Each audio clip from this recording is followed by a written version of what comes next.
Bienvenue dans la deuxième partie du 7-9 si vous venez de nous rejoindre. Merci d'être avec nous. Tout de suite le journal, voici les titres. Nous reviendrons tout d'abord sur le rapport global sur la compétitivité, un rapport du Forum économique mondial qui reconnaît les avancées de notre pays. Les détails, c'est à suivre dans ce journal. L'Irak est aussi toujours à la une de l'actualité à l'étranger. La communauté internationale de plus en plus mobilisée pour lutter contre l'État islamique. La Ligue arabe est elle aussi prête à coopérer à toutes les initiatives internationales et Barack Obama s'apprête à dévoiler sa stratégie pour combattre le groupe terroriste le plus redouté du moment. Et puis, en lien direct avec les djihadistes de l'État islamique en France, Mehdi Nemmouche, accusé d'avoir tué 4 personnes au musée juif de Bruxelles, prévoyait aussi un attentat sur les Champs-Élysées. Les détails, c'est dans cette édition.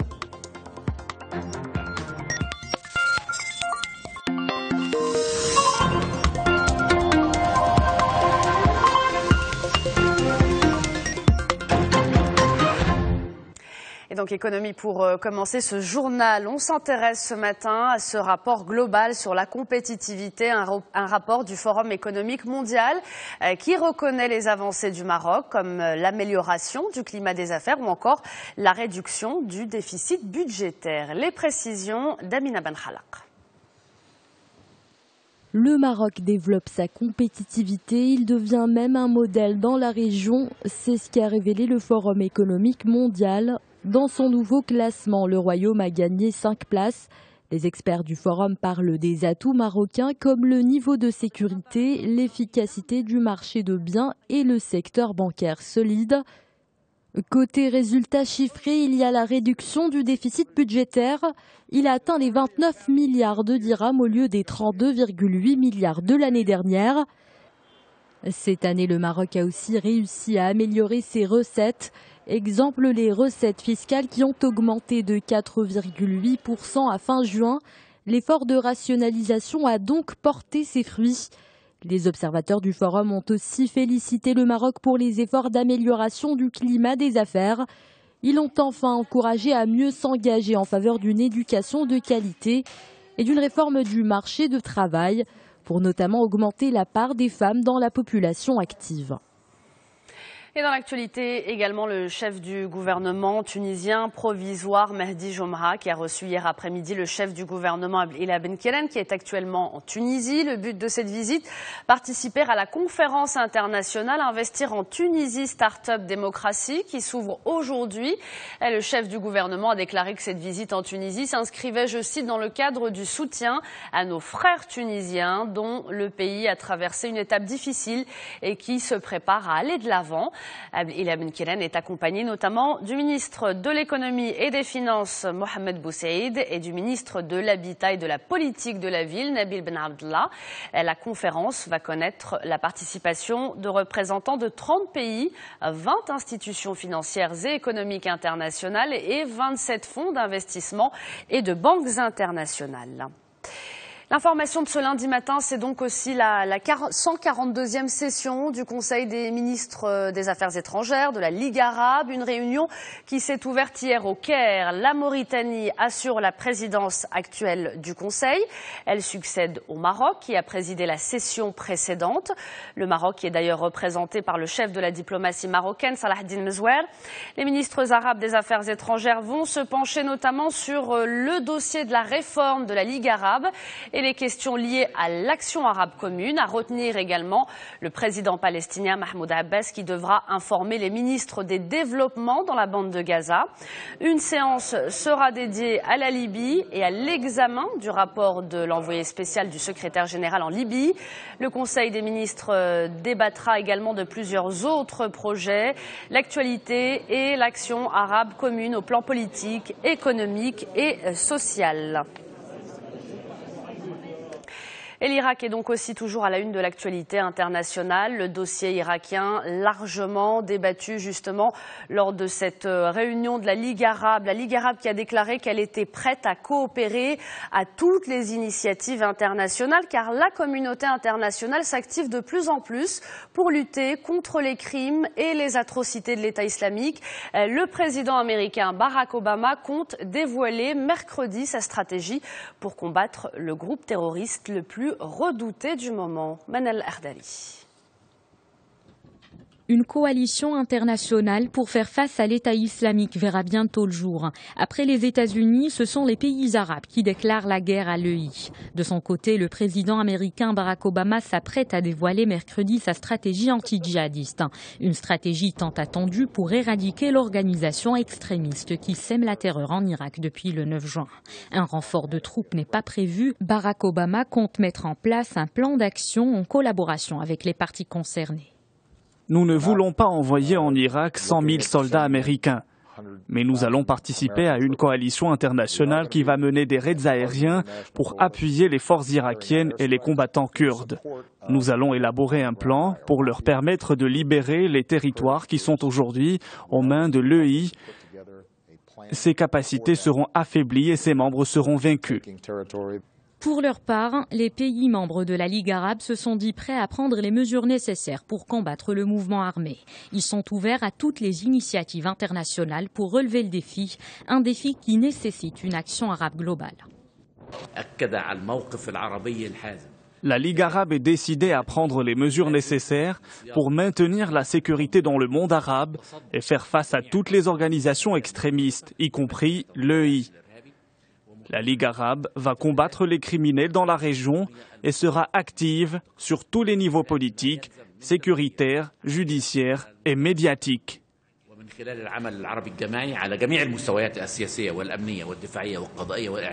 Sur fond de crise, le Parlement irakien se réunit aujourd'hui pour accorder sa confiance au gouvernement de Haïdar al-Abadi, le Premier ministre irakien qui a succédé le 12 août à Nouri al-Maliki. Al-Abadi aura jusqu'au 10 septembre pour former un gouvernement de coalition nationale, un gouvernement appelé en urgence à mettre fin à l'instabilité qui ravage le pays. Voilà donc une situation toujours aussi chaotique en Irak et une situation qui compromet notamment le calendrier scolaire. La rentrée aura-t-elle lieu comme prévu le 10 septembre prochain au Kurdistan irakien avec des milliers de familles qui ont trouvé refuge dans les écoles après avoir fui les djihadistes? Rien n'est moins sûr. Le reportage tout de suite. Dans la cour de récréation, des tentes empiètent sur le terrain de jeu. Cette école de la banlieue chrétienne d'Erbil accueille des dizaines de familles irakiennes expulsées de leur maison par l'État islamique. C'est le cas de Noël, arrivé il y a 3 semaines avec sa famille de Karakosh, une ville chrétienne proche de Mossoul. Si l'école reprend, nous allons devoir quitter cet endroit et aller ailleurs ou dans un camp, comme les milliers de familles présentes dans les écoles aujourd'hui. C'est un problème. Les responsables doivent s'en occuper. Surtout avec la rentrée scolaire. Les bâtiments scolaires sont les seuls lieux suffisamment grands pour absorber l'afflux de réfugiés. D'après l'ONU, près de 2 millions de personnes ont été forcées à quitter leur foyer depuis janvier. La moitié d'entre eux seraient des enfants qui ne savent pas encore s'ils vont retourner à l'école cette année. La chose la plus importante, ce sont mes enfants, qu'ils terminent leur scolarité et qu'ils habitent dans un endroit agréable. Ils sont bons à l'école. Mon fils m'a demandé, « Maman, eux, ils vont aller à l'école et nous, on va les regarder ?» La majorité des réfugiés se concentre dans la région de Dohuk, au nord du Kurdistan irakien. 600 écoles y servent aujourd'hui d'abri, un désastre majeur pour l'éducation des enfants selon l'UNICEF. Le gouvernement kurde promet de réagir. En ce qui concerne les régions touchées par les offensives terroristes, nous sommes en train de collecter les données et informations sur les gens qui ont fui ces régions. À partir du moment où nous leur aurons trouvé un logement, nous serons prêts à fournir un service éducatif. Dans de nombreuses écoles, la rentrée ne pourra être que retardée. Et pour les enfants qui n'ont pas pu fuir, c'est un autre sort qui les attend. Les écoles sous contrôle de l'État islamique. Et on en vient maintenant au dossier palestinien. La dernière guerre à Gaza a fait, on le sait, de très nombreuses victimes, mais surtout des centaines d'enfants ont perdu leurs parents. C'est le cas, vous allez le voir, du jeune Amir, âgé de seulement 11 ans. La guerre a fait de lui et de ses 4 frères et sœurs des orphelins. Le reportage tout de suite. Son enfance, Amir l'a perdue la dernière nuit du Ramadan, en juillet. Une frappe israélienne a détruit sa maison et a tué ses 2 parents. Amir a seulement 11 ans, mais comme il est l'aîné de ses frères et sœurs, il va devoir les prendre en charge. Quand mon père et ma mère sont morts, j'ai pensé que je préférais mourir avec eux plutôt que rester tout seul. Plus de 2000 Palestiniens ont perdu la vie pendant les 50 jours de guerre avec Israël. Près d'un quart d'entre eux sont des enfants. De nombreuses familles ont été déchirées. Bissan, elle aussi, a perdu ses parents. Elle va maintenant vivre avec sa sœur aînée. Le pire, c'est pendant la nuit. Elle ne peut pas dormir du tout. Elle crie toute la nuit et elle les appelle. Elle demande où ils sont. C'est si difficile que j'en viens à redouter la tombée de la nuit. Certains orphelins pourront grandir avec des proches, mais d'autres devront vivre le reste de leur enfance au seul orphelinat de la bande de Gaza. Avant la guerre, 120 enfants résidaient ici, mais il a fallu l'agrandir dans l'urgence. 250 nouveaux arrivants sont attendus dans les prochains jours. Par exemple, Ali Shimbari ou d'autres enfants, ils ont d'abord perdu leur père, puis ont perdu leur mère. Il y a beaucoup d'enfants qui résident à l'Institut comme Aïcha ou Iba, dont le père était déjà mort, et malgré ça, ils ont en plus perdu leur mère. Ils sont privés des 2 parents maintenant. D'après les Nations Unies, 350 000 enfants à Gaza auront besoin d'un soutien psychologique pour surmonter les épreuves de cet été. Et des centaines vivront sans le soutien d'au moins l'un de leurs parents. Une absence dont l'impact psychologique est, lui, impossible à mesurer. Et l'actualité en France avec les dernières révélations de Nicolas Hénin, ce journaliste français, ancien otage en Syrie, qui a donc identifié l'un de ses geôliers. Il s'agirait de Mehdi Nemmouche, le djihadiste accusé d'être l'auteur de la fusillade du musée juif de Bruxelles. Aujourd'hui, donc, on parle de ses liens avec l'État islamique, une information connue des services de renseignement français depuis des mois. Alors pourquoi avoir caché cette information pourtant déterminante? Des éléments de réponse avec Amina Ben Khalaq. Une conférence de presse que la France n'est pas prête d'oublier. Nicolas Hénin parle en tant que journaliste du Point. Il raconte son calvaire d'ancien otage en Syrie. Mais il est surtout venu dévoiler l'identité de l'un de ses geôliers, Mehdi Nemmouche. Oui, Mehdi Nemmouche m'a maltraité, moi-même. Je n'ai pas connaissance d'autres otages occidentaux qui l'auraient maltraité. En revanche, j'ai pu l'entendre torturer des prisonniers syriens dans cet établissement dans lequel nous nous trouvions, qui était le sous-sol d'un ancien hôpital. Mehdi Nemmouche, un djihadiste français d'origine algérienne de 29 ans, auteur présumé de la fusillade au musée juif de Bruxelles en mai, fusillade qui a fait 4 morts. Voici les images des caméras de vidéosurveillance qui l'accusent. Ici, la police a pu identifier l'arme et la casquette de Mehdi Nemmouche. Il est arrêté une semaine après les faits. Les services de renseignement découvrent alors son engagement au sein de l'État islamique, car les 4 anciens otages français en Syrie l'ont reconnu. L'avocat de Nemmouche se demande pourquoi il a fallu attendre aussi longtemps pour faire ces révélations. Il n'a jamais été question de son séjour en Syrie. Il n'a jamais été question de son rôle de geôlier que je vois aujourd'hui, d'un quelconque rôle de geôlier que je vois aujourd'hui dans la presse et qui m'étonne un peu parce que si jamais cette information était avérée, alors qu'on sait qu'il y avait la vie des gens en jeu, pourquoi est-ce qu'on ne lui a pas posé des questions? Pourquoi est-ce qu'il n'y a pas eu une confrontation entre ces journalistes et lui? Selon Nicolas Hénin, la discrétion sur cette affaire était cruciale car d'autres vies humaines étaient en jeu. Il n'allait pas sortir de son silence si le journal Le Monde n'avait pas fait le lien entre Nemmouche et l'État islamique. Mais cet argument, Didier François ne l'entend pas. L'autre ancien otage est en colère. Selon lui, les révélations de Nicolas Hénin vont compliquer le travail des enquêteurs. Et puis on ajoute également que Mehdi Nemmouche avait aussi planifié un attentat sur les Champs-Élysées pendant le défilé de la fête nationale française. Une information révélée dans le journal Libération de ce matin. Il prévoyait de faire 5 fois ce qu'a fait Mohamed Merah. Des projets d'attentat contrariés par son arrestation à Marseille le 30 mai dernier. Vous aurez plus de détails sur cette dernière information. Ce sera tout à l'heure dans la revue de presse.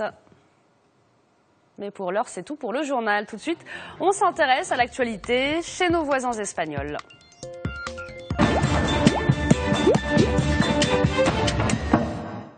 Et c'est avec notre correspondante en direct de Madrid, Marie Bolinches. Bonjour Marie. Bonjour Naïma. On va commencer Marie avec un grand rendez-vous politique. Ça va se passer jeudi et à Barcelone.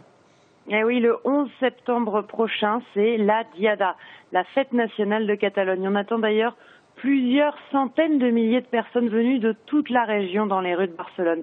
Et cette année, une manifestation géante devrait former un V dans les rues de la capitale. V pour vote, car les Catalans pro-indépendance demandent la tenue d'un référendum. Une votation est bel et bien prévue, je vous en parlais, le 9 novembre prochain, sauf que le gouvernement central à Madrid a prévenu, il fera interdire ce vote par le tribunal constitutionnel. Car en Espagne, la loi interdit au gouvernement autonome d'organiser un quelconque référendum portant sur la question territoriale. Cette initiative est strictement réservée donc à l'État central. Et donc vous vous en doutez bien, Naïma, Madrid n'a absolument pas envie de risquer de se séparer d'une région qui représente un quart du PIB national. L'actualité en Espagne, Marie, c'est aussi le retour sur les terrains de Zinedine Zidane. Eh oui, Naïma, mais cette fois-ci, c'est en tant qu'entraîneur. L'ancien champion du monde 98 a décidé de franchir le pas cet été et entraîne désormais l'équipe réserve du Real Madrid qui évolue en Segunda B, l'équivalent de la 3e division. Tous les week-ends, Zidane enchaîne donc les matchs dans les stades de seconde catégorie. On est bien loin du Santiago Bernabéu ou du Stade de France, mais le Français attire toujours autant les foules et les caméras de télévision. Alors pour l'instant, ce n'est pas vraiment la gloire. Il n'a pas tout à fait le même succès que lorsqu'il était joueur, puisque Naïma, ses 3 premiers matchs se sont tous soldés par une défaite. Et son équipe est même dernière de son groupe. Zidane va donc vite devoir redresser la barre, surtout qu'au Real Madrid, on espère que son apprentissage sera fructueux, car les supporters, comme les dirigeants du club, espèrent qu'il succédera un jour à Carlo Ancelotti, l'actuel entraîneur de l'équipe première. Et on va terminer, Marie, avec le renouveau culturel de Malaga. Eh oui, Malaga, c'est cette ville andalouse qui accueillera, on l'a appris la semaine dernière, au printemps prochain, une filiale du Centre Pompidou, le grand musée d'art contemporain parisien. Son petit surnom, Malagadou, a été trouvé par les habitants de Malaga. Il devrait rassembler 70 œuvres du musée parisien, ainsi qu'une expo temporaire par an qui aura auparavant été montrée à Paris. Le musée sera hébergé dans un immense cube de verre sur le port de la ville. La mairie de Malaga devrait en échange verser 1 million d'euros au Centre Pompidou de Paris. En échange, la ville s'offre un changement d'image radical. On est loin des plages bétonnées de la Costa del Sol. Car Malaga, comme toute l'Andalousie, est très durement touchée par la crise. Le taux de chômage dépasse 35%. Et pour s'en sortir, la ville a donc décidé de miser sur la culture et donc sur un tourisme de qualité. À titre d'exemple, l'annexe du Centre Pompidou de Metz, dans l'est de la France, a accueilli l'an dernier 475 000 visiteurs, une manne sur laquelle mise donc la ville andalouse. La ville d'origine de Pablo Picasso devrait aussi accueillir bientôt une filiale d'un autre prestigieux musée, le musée de l'Ermitage, Naïma, de Saint-Pétersbourg. Marie Bolinches en direct de Madrid pour Média TV. Merci beaucoup Marie, on vous dit à très bientôt. Place désormais à la revue de presse, un tour d'horizon de vos journaux de ce matin avec Taoufik Nasseri. Restez avec nous, on revient tout de suite après.